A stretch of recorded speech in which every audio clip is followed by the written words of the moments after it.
beli orang cuan baik. Aduh manusia so kenal so dekat. Jadi yang malu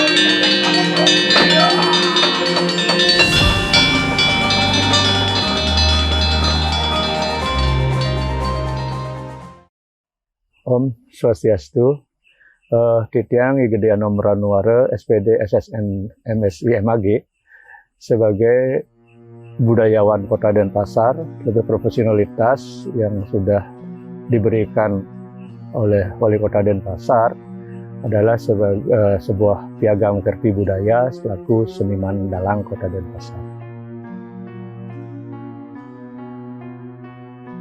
Kalau kita berbicara tentang wayang, kalau wayang itu identik dengan bayangan, karena dalam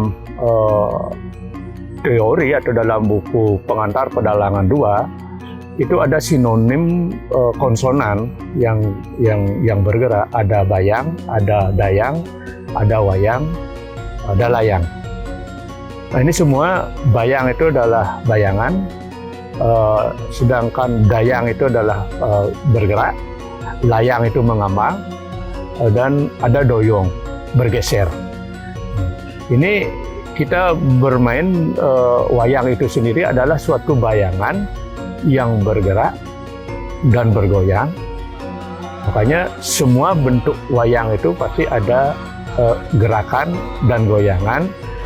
Dalam konteks ini kalau wayang Bali itu yang menggerakkan adalah belencong, karena sinar belencong itu yang menjadi aura hidupnya wayang itu sendiri. Makanya kita bermain di alam bayang-bayang, itulah sebenarnya wayang itu sendiri.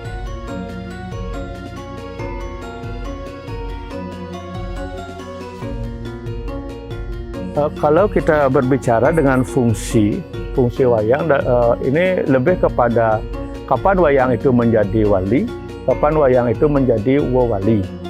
Nah, ini ada dalam tatanan seni di Bali itu ada 3 kategori dia, jadi ada wali, wawali, dan wali-walian. Ketika wayang itu menjadi senter upacara, dia cari wayang wali, contohnya Sapu Leger. Wayang itulah yang menjadi senter dari kegiatan itu. Sedangkan wawali, wayang itu sebagai pelengkap upacara.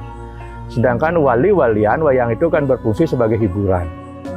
Nah, dalam hal ini kalau kita berbicara wayang itu sebagai wawali, pelengkap upacara, kita mengacu kepada kepada Caturweda, Purohita atau orang Bagawanto atau pendeta memimpin upacara dengan memakai Caturweda mungkin, atau minimal memakai Weda Parikrama.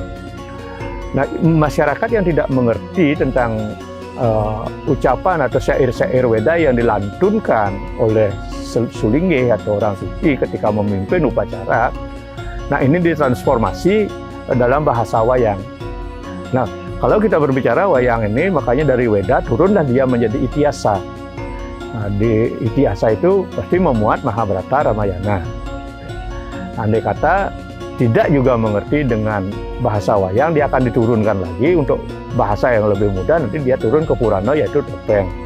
Nah, makanya wayang itu menjadi alat transformasi untuk sebuah ritual.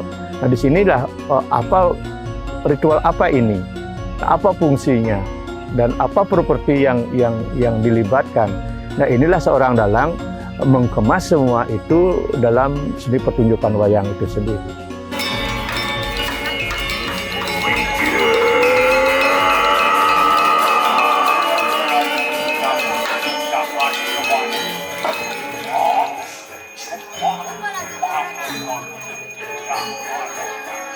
Ya, kalau jenis wayang sebenarnya satu ada wayang Parwel, 2 ada wayang Ramayana, ada wayang Arjo.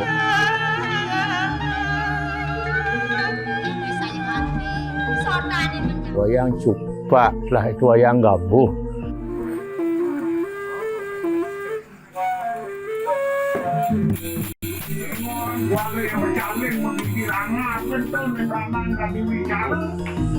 Ada juga belakangan wayang drama gong. Yang inten itu adalah wayang Parwo dan wayang Ramayana. Juga ada di Sukawati wayang Tantri. Nah, ini yang paling relevan untuk kepentingan upacara itu sih wayang Parwo. Kenapa? Karena di sana lebih banyak kita bisa memanfaatkan cerita dari Mahabharata untuk kepentingan upacara itu sendiri. Nah, sering kita sebut itu adalah cerita carangan. Nah, makanya kita cari babonnya adalah Mahabharata, disesuaikan dengan konteks acara, kita tarik cerita itu ke konteks acara itu.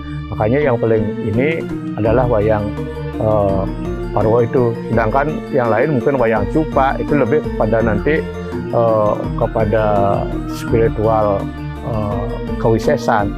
Juga begitu ada wayang Calonarang.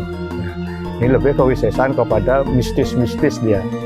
Yang juga sempat di era masih kuliah di salah satu kampus publikasi dengan wayang Calonarang di PKB.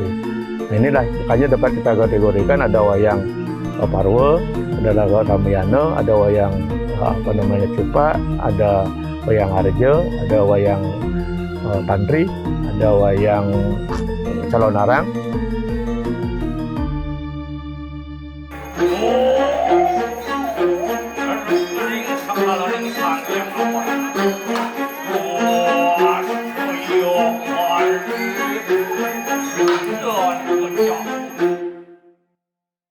Ya, kalau kita baku kepada aturan-aturan lama, berarti menjadi dalang itu memang suatu hal yang sangat rumit, sangat susah. Tapi belakangan dia punya teknik. Kalau kita mengacu kepada proses menjadi dalang seperti tradisi dulu, kita akan kehabisan dalang, kita kekurangan dalang. Makanya belakangan kita setelah menjadi ketua Bupati Kota Denpasar, dia punya siasat untuk mencetak dalang instan. Dalang instan kita abaikan dulu aturan-aturan yang sifatnya religi, yang sifatnya baku. Kita masuk ke dalam praktek. Setelah praktek baru kita proses. Makanya kalau dalang di Bali aturannya adalah ada khusus di style Bebadungan, ada yang disebut dalang, ada mangku dalang, ada empu dalang. Ini semuanya kalau dalang yang bisa memainkan wayang aja sudah disebut dalang. Sedangkan mangku dalang adalah yang diproses melalui ritual dengan namanya proses pewintanan pemangku dalang. Dan ketika dia lebih besar upakaranya disebut empu dalang. Empu dalang itu bagaimana seorang sulinggih dia akan berlaku seperti itu, tapi bukan sulinggih. Dia disebut empu dalang. Kalau sulinggih itu biasanya nyuri sawana, sedangkan empu dalang dia mepuja hura pagi dan sore. Nah, inilah rumitnya menjadi dalang ketika kita konsekuensinya harus sesuai dengan tradisi. Selain itu, seorang dalang harus memahami yang namanya Dharma Pewayangan. Dharma itu adalah kewajiban, aturan setiap dalang yang ada di Bali.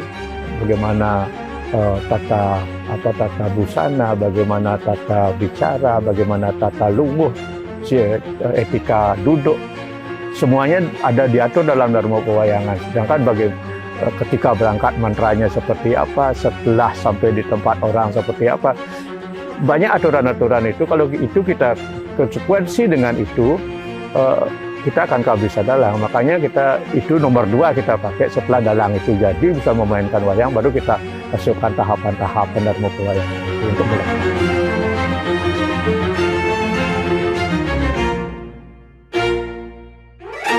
Kalau kita melihat wayang Bali dan mengacu kepada dalangnya, wayangnya sih ini adalah tokoh untuk menyampaikan sebuah misi. Nah, kalau kita melihat dari kata dalang dalam pengantar pedalangan 2 itu disebutkan ada kata atau istilah dalang yang berasal dari kata Weda Piulang, yang 2 adalah talang, yang ketiga adalah dahlang. Kalau kita berbicara dengan istilah Weda Piulang, seorang dalang dituntut mampu mengejawantakan, mengungkap semua isi-isi Weda, mengulang isi-isi Weda, makanya disebut Weda Piulang. Sedangkan Talang itu adalah jalan tempat bergeraknya aliran air. Nah, dari Talang itu dalang dituntut mampu mengalirkan suatu pengetahuan kepada pemirsa atau penonton. Sedangkan dahlang, dah itu adalah lampu, lang itu adalah terang, galang. Makanya seorang dalang harus mampu memberikan pencerahan bagi audiens atau penonton itu sendiri. Inilah peran dalang sebenarnya untuk menyampaikan isi Weda yang jelas. Weda itu adalah sumber dari semua aktivitas agama Hindu Bali.